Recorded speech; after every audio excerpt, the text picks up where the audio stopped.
Bismillahirrahmanirrahim. Assalamualaikum warahmatullahi wabarakatuh. Waalaikumsalam warahmatullahi wabarakatuh. Pertama-tama saya ingin mengucapkan terima kasih yang sebesar-besarnya kepada Bapak Ibu karena mau mengikuti diseminasi budaya positif ini. Mari kita belajar bersama-sama hari ini ya. Di sini saya tidak akan mengajari, tidak. Kita akan belajar bersama-sama mengenai budaya positif. Kita akan menggali budaya positif apa saja yang telah ada di SD Negeri 2 Cipapulat ini.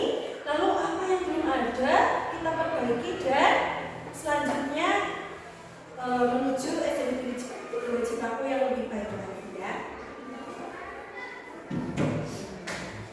Selanjutnya saya akan bertanya kepada Bapak Ibu mengenai setuju atau tidak setuju. Yang pertama adalah hukuman dapat mendisiplinkan murid. Coba Pak Mujamil setuju atau tidak ya? Setuju. Baik. Oke, yang kedua, pemberian hukuman dengan hal positif seperti membaca atau membersihkan halaman sekolah dapat meningkatkan disiplin murid. Tidak. Bagaimana Bu Anggun? Tidak.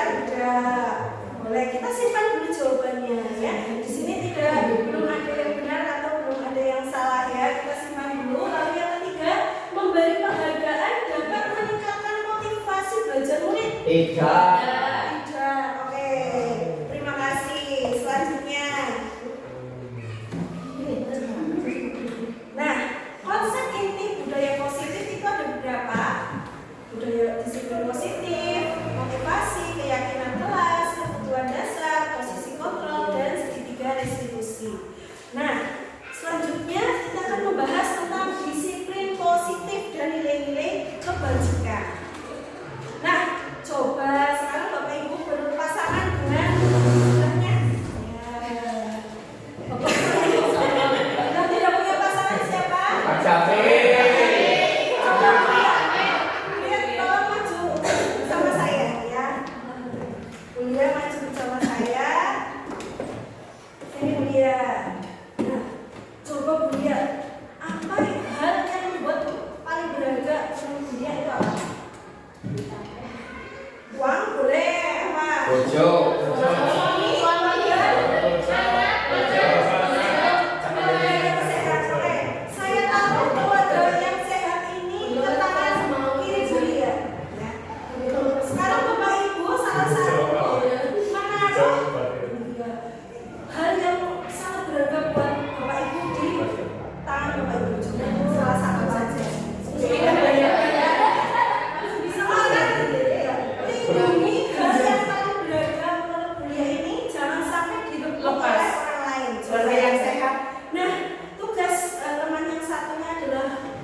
Perubahan paradigma teori kontrol yang banyak ya.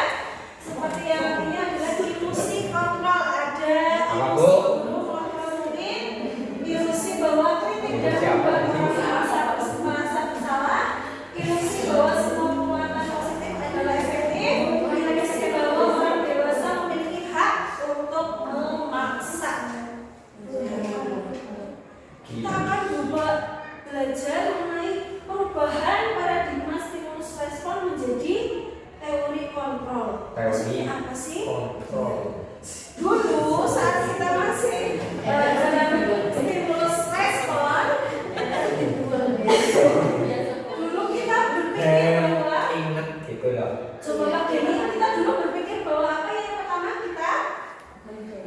Mengubah. Ya, orang Kita lain. berusaha untuk mengubah orang lain. Pernah kan Bapak Ibu melakukannya? Oh, sering. Bisa mengubah murid kita. Jadi harus seperti ini. Kudu pintar. Nah, pintar. Nah, tapi dalam teori kontrol ini adalah kita berusaha memahami pandangan orang lain tentang dunia.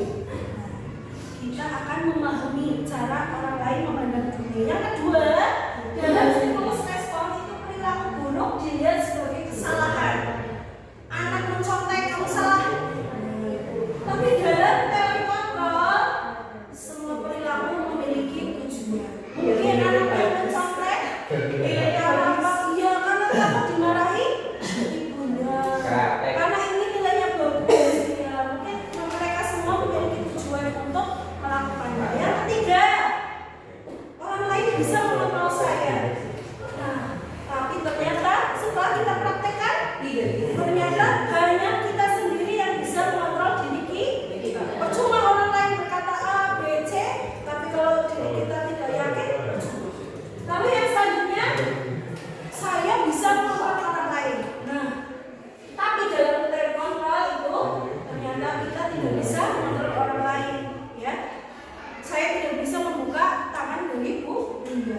Pemaksaan adalah saat bujukan gagal. Nah, ini kita sering memaksa. Kenapa Bapak Ibu memaksa? Ya? Ayo ini. Tapi dalam teori kontrol itu adanya kolaborasi dan konsensus menciptakan pilihan-pilihan baru. Kalau ada A, ya kita sebagai guru harus menciptakan pilihan baru.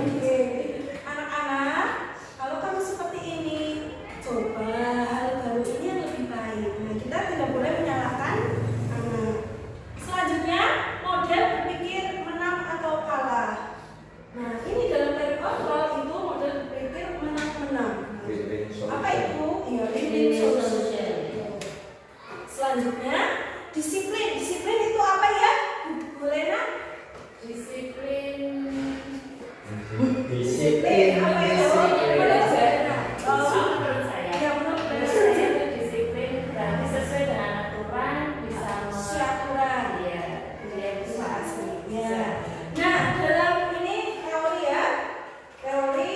Nah, ini disiplin ini membuat orang menggali potensinya menuju sebuah tujuan apa yang dia hargai.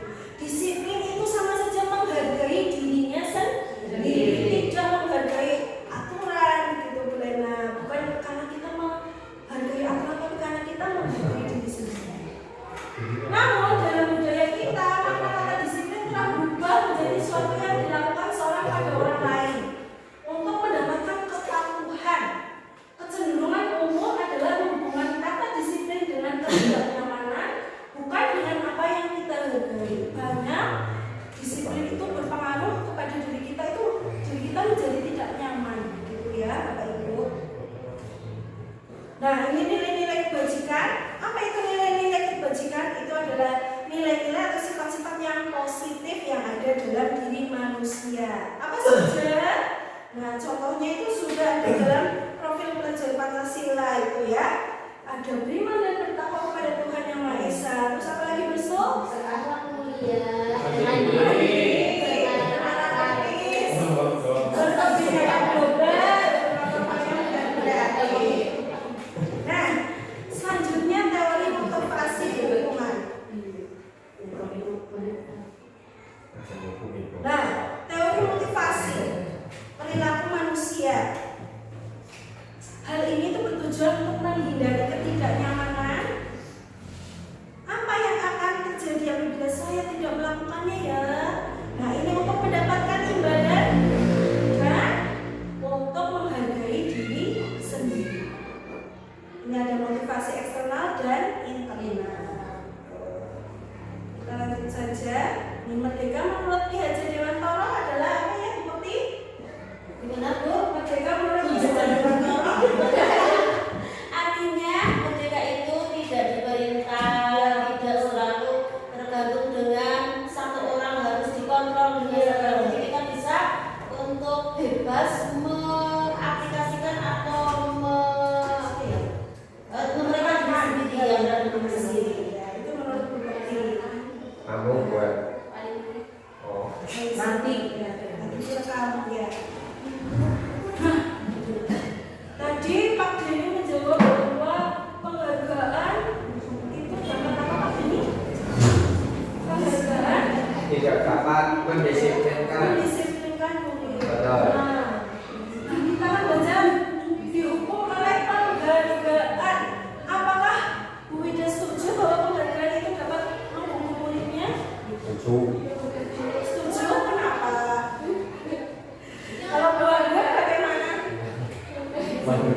diberi penghargaan, diberi hadiah, kok malah menghukum ya? Iya. Kasihan yang lain, kasihan teman yang lain yang juga tidak menghargai. Oh, akan menimbulkan iri. Akan menyakiti perasaan. Betul sekali. Baik, terima kasih. Nah, ini bentuk kebijakan ya. Ketika bentuk-bentuk dari kebijakan itu diantara lainnya adalah secara khusus, pribadi, semua murid konsisten dan proses. Contoh pengakuan atau apresiasi. Misal ketika Bu Nuno ingin mengapresiasi muridnya, ini ada contoh kata-kata atau kalimat yang dapat digunakan. Ya. Kemarin saya perhatikan rasa empatimu besar sekali pada saat menolong murid baru di kelas kita. Nah, jadi ada pembuka, nilai kebijakan, dan situasi apa yang ada pada saat itu. Ada lagi, saya menghargai kepedulianmu pada saat kamu membantu teman-temanmu di tugas kelompok. Jadi tidak semua penghargaan itu dalam bentuk barang. Bahkan kata-kata itu sangat penting atau sangat bermakna. Pernahkah Bapak Ibu dulu diberi penghargaan oleh gurunya? Nah, kata-kata yang masih Bapak Ibu ingat, hebat. Oh, hebat. Terus apa lagi? Pintar. Masih ingat ya Bapak Ibu? Masih. Padahal tidak ada bentuk barangnya, tapi masih mengenal dalam leksiknya itu iya, kata-kata leksiknya dalam Nah, selanjutnya perbedaan hukuman dan konsekuensi. Hukuman dan konsekuensi itu ternyata berbeda Bapak Ibu. Hukuman itu sesuatu yang menyakitkan, ya, harus terjadi. Kebanyakan hukuman itu akan menyakiti orang yang dihukum. Kita sebagai guru kita akan menyakiti muridnya kalau kita memberikan hukuman. Tapi beda dengan konsekuensi, ya. Konsekuensi itu adalah akibat dari perbuatan siswa. Jadi itu akan lebih besar menimbulkan pembelajaran bagi diri siswa itu sekarang pembelajaran di sana.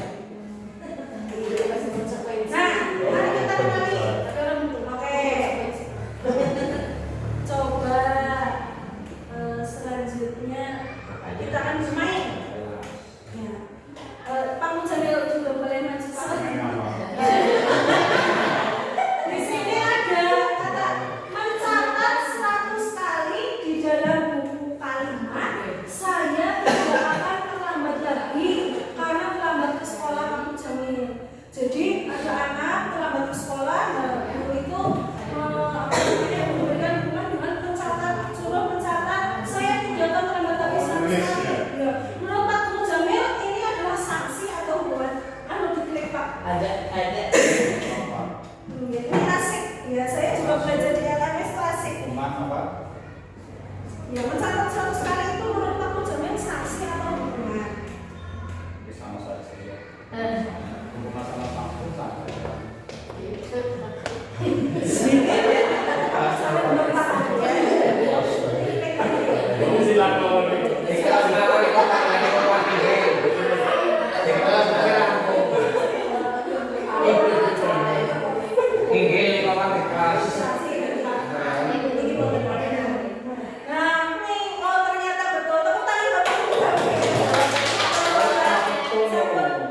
Lagi Pak, sampai selesai Pak. Boleh lapangan basket 2 kali. Lapangan basket 2 kali karena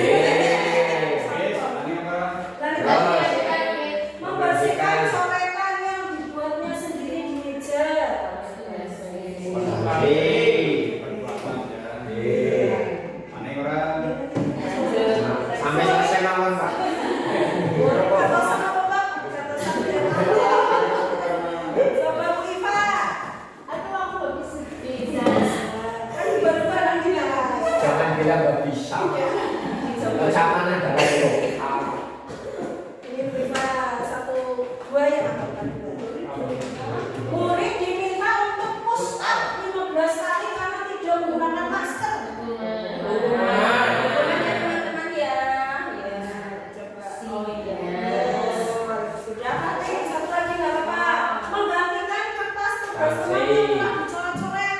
Konsekuensi. Terima kasih Bu Iva. Pak Denny. Berjumpa di lapangan basket selama 12 jam. Pengumuman. Oke, betul. Boleh diminta telanjang. Telanjang kaki. Ya, sama. Karena menggunakan sepatu warna pink. Oke. Berdiri di depan Kelas sampai kelas. mengangkat satu kaki. Ada sedikit gaya kelas, nanti pakai kelas berapa? Membersihkan mewarnai di meja tulis tersenggol pada saat belajar. Konsekuensi. Terima kasih. Ada lagi kah? Oh masih ada. Yuk kita jawab bersama-sama. Kehilangan 10 menit jam istirahat untuk mengerjakan tugas karena terlambat datang. Konsekuensi.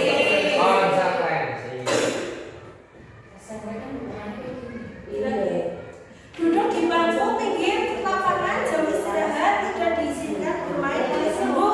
Oke. Hukuman?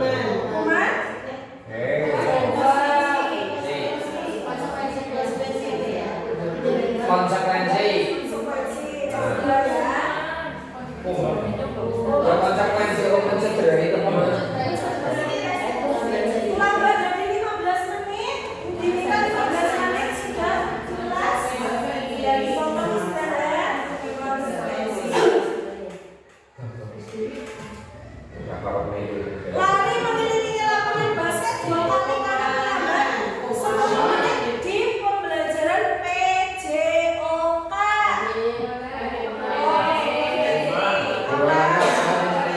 Boleh pakai apa?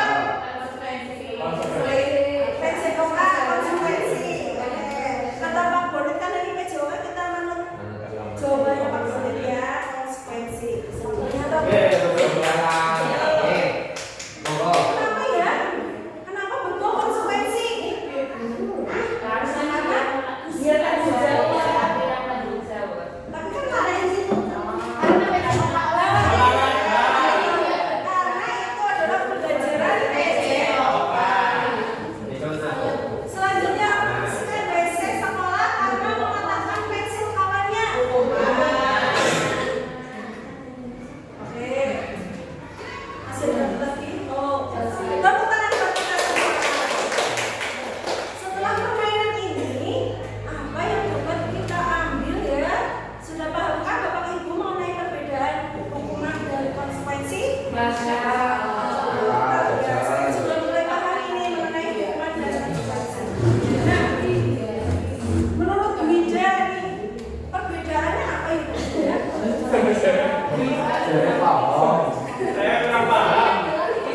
Coba menurut Bu Ida. Kalau hukuman itu bersifat menyakiti, Betul. kalau memberikan penghargaan apa Konsekuensi. itu yang tidak selalu menyakiti, selalu hasil dari perbuatan yang dilakukan. Oh iya, jadi konsekuensi adalah akibat atau hasil dari apa yang dilakukan. Sedangkan tadi hukuman bertelanjang kaki di depan kelas dengan memegang kaki dan telinga itu merupakan hukuman karena menyakiti murid, menyakiti hatinya murid merasa malu dengan apa yang Bu Guru suruh. Jadi merusak mental anak. Ya betul, merusak mental.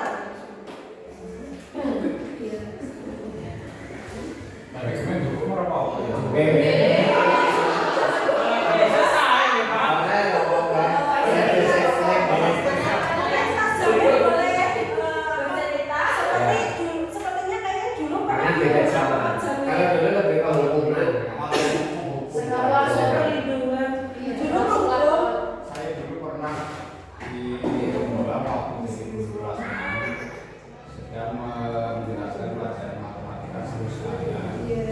Ada suatu anak yang bermain gitu ya. Maka saya hukum dengan tak jebet kupingnya ya. Sampai merah, malah saya takut sendiri. Nanti orang tuanya ada ke sekolah. Ternyata saya dulu sampai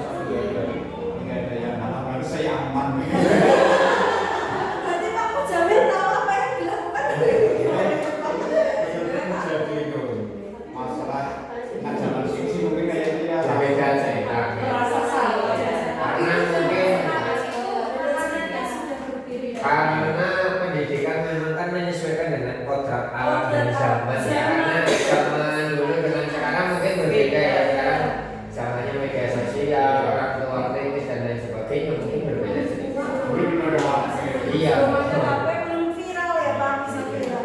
Mungkin Bapak yang bisa menceritakan dulu ada kesan dulu saat bersekolah pernah dihukum. Ya, sedikit menceritakan saja ya, ini menjadi flashback atau refleksi bagi diri saya sendiri kaitannya dengan hukuman. Artinya segala sesuatu kita yang di sini pasti pernah mengalami menjadi seorang murid. Dan ketika kita menjadi seorang murid pasti ada suatu peristiwa atau kejadian yang sampai saat ini itu terkenang, tidak pernah lupa, berkaitan dengan guru kita ya, baik itu hal yang menyenangkan, kemudian hal yang tidak menyenangkan atau sebaliknya. Dan itu yang menjadi kacamata saya ketika sekarang saya memberlakukan ke murid saya. Artinya hal-hal yang ketika hal itu ternyata terngiang bahwa itu menyakiti dan itu tidak baik, menimbulkan rasa dendam saya ke guru ataupun sebaliknya, itu yang saya lakukan sekarang. Artinya dengan tadi yang disampaikan oleh Bu Elma kaitannya dengan konsekuensi ini memang sangat tepat untuk bisa diaplikasikan di sekolah kita. Artinya jangan sampai kita bisa membuat siswa senyaman mungkin ya kaitannya dengan ketika siswa berbuat salah, bahwa sejatinya setiap manusia pasti tempatnya bersalah. Tapi bagaimana cara kita sebagai seorang guru anak tersebut menyadari akan kesalahannya dan bisa memperbaiki atau mengevaluasi diri supaya tidak berbuat salah yang demikian tadi. Mungkin seperti itu. Betul sekali, itu poin dari Pak Menteri. Poinnya adalah bahwa anak itu sadar bahwa dia melakukan kesalahan dan dapat memperbaiki apa kesalahannya menjadi hal yang lebih baik dan tidak akan mengulangi kesalahan tersebut. Nah, contoh saya mau bercerita dulu. Saya waktu pelajaran kimia di SMA. Itu yang namanya dirubah juga diceritakan yang Abrilia. Jadi saya dan teman saya ini minta datangkan itu rebutan penggaris, rebutan penggaris. Rebutan pacar apa? Apa itu bersikeras bahwa itu penggarisnya, padahal penggarisnya warna pink. Saya tahu penggaris itu punya teman saya Rita. Jadi saya, ini Rita, akhirnya kita ribut di belakang waktu belajar gini, dan kita bertiga suruh maju ke depan untuk berdiri. Nah kebetulan saya belum berkerudung, jadi rambut saya kecangat. Ini apa colokan apa itu namanya? Colokan eyebrow ya. Kesetrum. Oh, alhamdulillah. Saya iya namanya apa ini? Cantel. Berapa kesetrum ya? Maka teman-teman saya dulu itu masih kejadian itu. Tapi hal itu tidak membuat saya kapok. Tidak tahu bahwa saya tahu saya salah, tapi itu tidak membuat tidak membuat menjadi betul sekali. Malah itu penting. Kita sebagai seorang guru itu harus membuat konsekuensi ketika murid kita melakukan kesalahan dengan hal yang dapat membuatnya mengerti bahwa dia salah dan memperbaiki kesalahannya.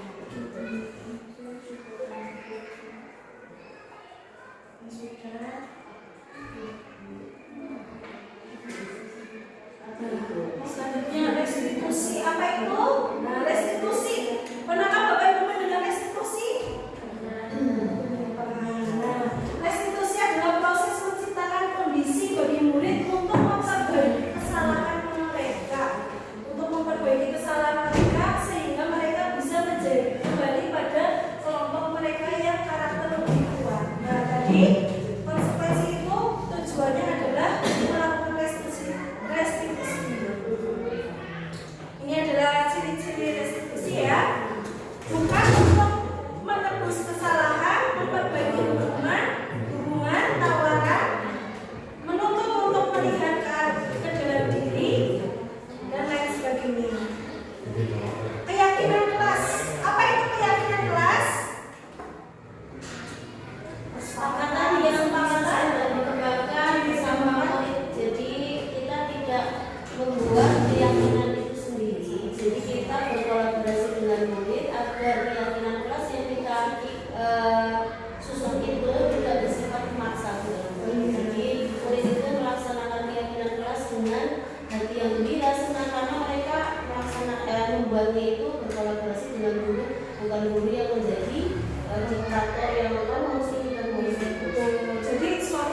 ya kesepakatan kita, misalkan ketika ada orang lain bicara, siswa mendengarkan semua, itu juga kesepakatan. Oh iya, betul. Selanjutnya, nah ini contoh kesepakatan kelas, ya. Kami guru dan murid yang saling menyayangi. Loh, kok ada guru dan murid? Nah, ternyata kesepakatan kelas itu berlaku bagi guru dan juga murid. Kami murid yang semangat belajar. Kami murid yang peduli dengan teman-teman. Nah, itu contoh kesepakatan. Assalamualaikum warahmatullahi wabarakatuh.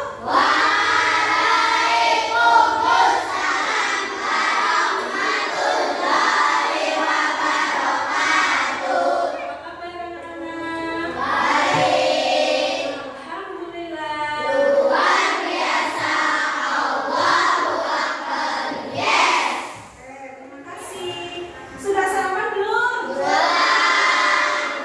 Hari ini kita akan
Biar bervariasi, jangan lihat-lihat temannya ya. Kamu ingin jadi murid yang seperti apa sih? Kamu ingin teman-temanmu menjadi seperti apa? Kelas kita menjadi seperti apa gitu ya?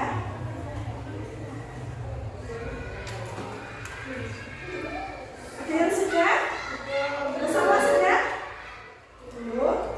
Sudah kan? Siapa yang sudah? Oke, Mbak Asila coba maju sini. Tolong dibacakan yang keras ya, Mbak Asila di sini ya. Kita dengarkan bersama-sama. Kami murid yang pintar dan berprestasi. Pintar dan berprestasi. Adakah yang sama? Ya, terima kasih. Oke, kita tolong. Ada yang sudah lagi? Oke, Mbak Yulsa dulu. Ya, coba.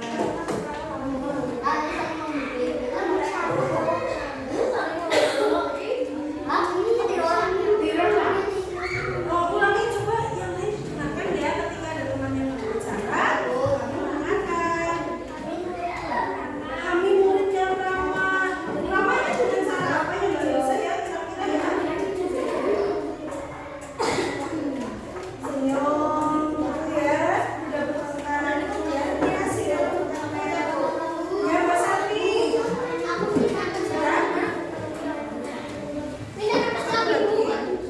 Oh, salah.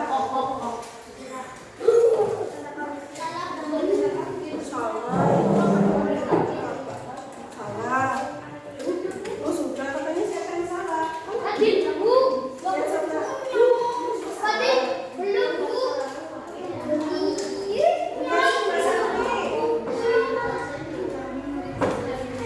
Yang kelas bilang kami murid yang selalu disiplin. Disiplinnya dengan cara apa ya? Menurut Bu Selvi? Juga disiplin dalam kebersihan, berpakaian, rapi dan sesuai hari. Kalau hari Senin pakai apa? Ya, terima kasih, silakan tempel.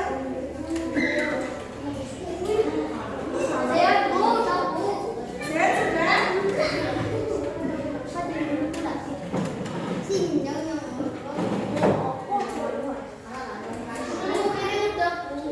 Sudah? Kalau yang sudah langsung ditempel saja nggak apa-apa. Ayo.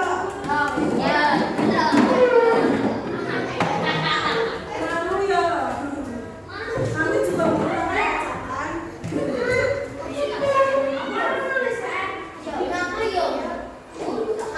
Iya, di bawahnya. Siapa apa yang matinya?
Afrika.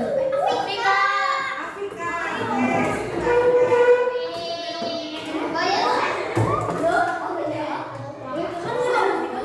Coba Mbak Afina pilih. Tolong ya. Pilih siapa-siapa. Lihat satu. Coba bacakan tolong. Kami murid yang disiplin. Kira-kira ini disiplinnya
Ada yang tahu bentuk dari saling menghargai apa saja? Tidak membedakan. Setuju? Mas Afif setuju? Siapa yang tidak setuju? Oke, setuju semua. Terima kasih Mas Afif. Setuju? Oke, perempuan berusaha. Udah kasih lain. Yang lain. Yang belum maju. Siapa? Ya.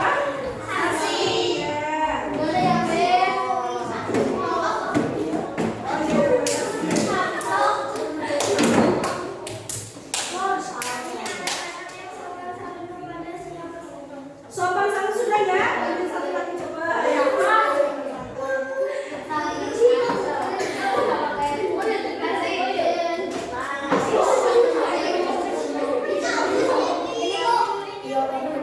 Kami murid yang baik hati. Baik hatinya dengan cara apa ya? Mas Vicky, kamu berbaik hati apa belum ya? Mas Eko pernah baik hati? Yang suka berbaik hati di kelas ini siapa? Apa yang harus kita lakukan?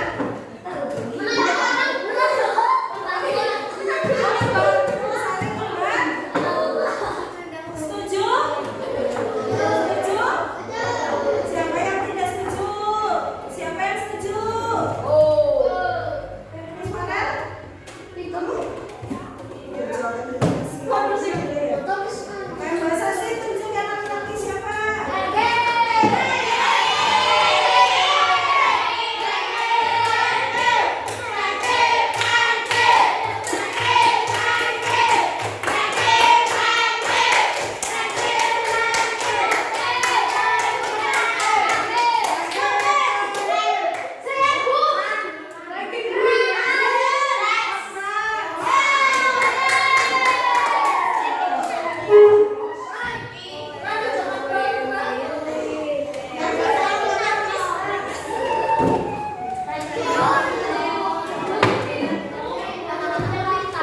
Kami adalah murid yang pintar.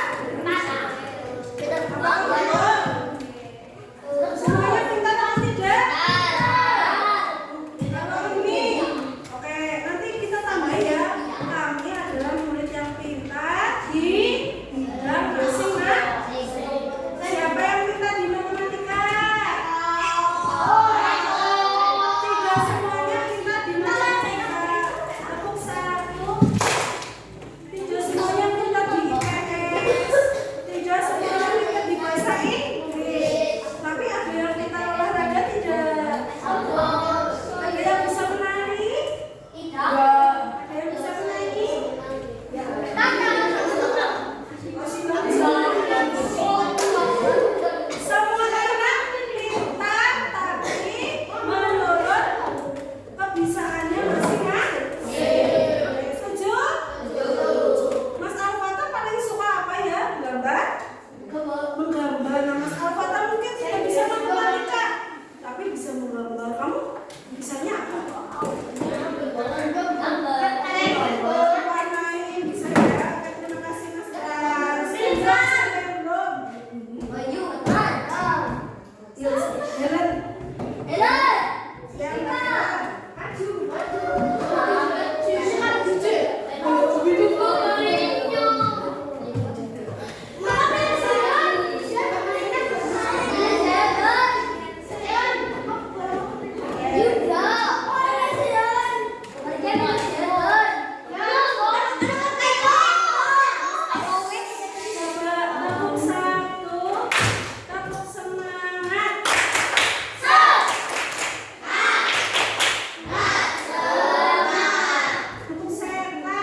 disiplin. Coba yang kedua, dilarang mengganggu orang lain. Kira-kira yang nilai kebajikannya apa ya?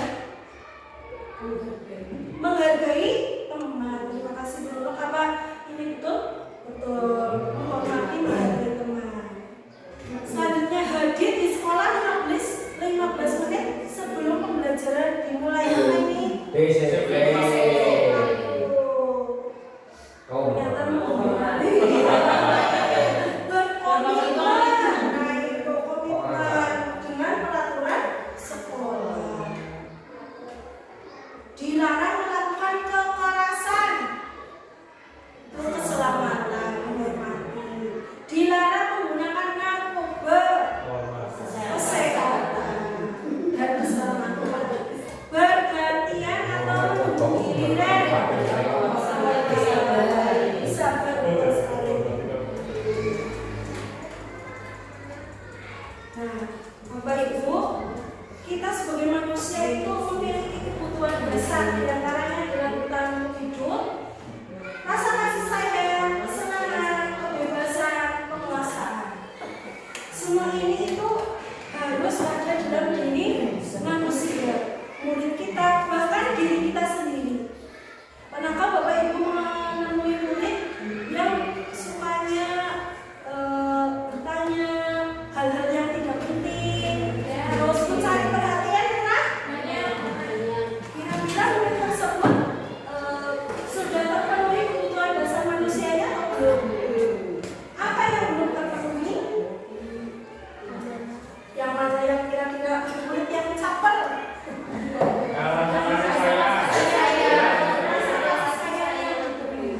Jadi guru itu tidak hanya menyampaikan ilmu, tapi harus memenuhi semua kebutuhan dasar manusia. Begitu berat tugas kita, ya, Bapak Ibu. Tapi kita memang harus melakukan. Bagaimana caranya? Caranya adalah dengan menerapkan posisi kontrol. Posisi kontrol itu ada 5 sebagai pembentuk, membuat rasa bersalah, teman, pemantau, dan manajer. Coba Bu Wida kira-kira ada di posisi yang mana? Manajer. Harusnya manajer. Ya, Bu. Tapi kita kan juga manusia ya, Bu.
proses validasi kebutuhan itu.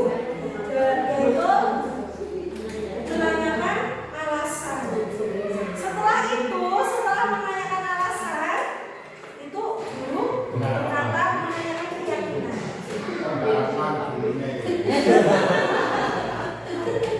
Nah, ya murid ditanya, apakah kamu sudah melanggar kesepakatan kelas kita? Kesepakatan apa yang dilanggar oleh kamu? Nah, itu adalah menanyakan. Adakah pertanyaan Bapak Ibu? Siapkah Bapak Ibu? Luar biasa presentasi yang ditampilkan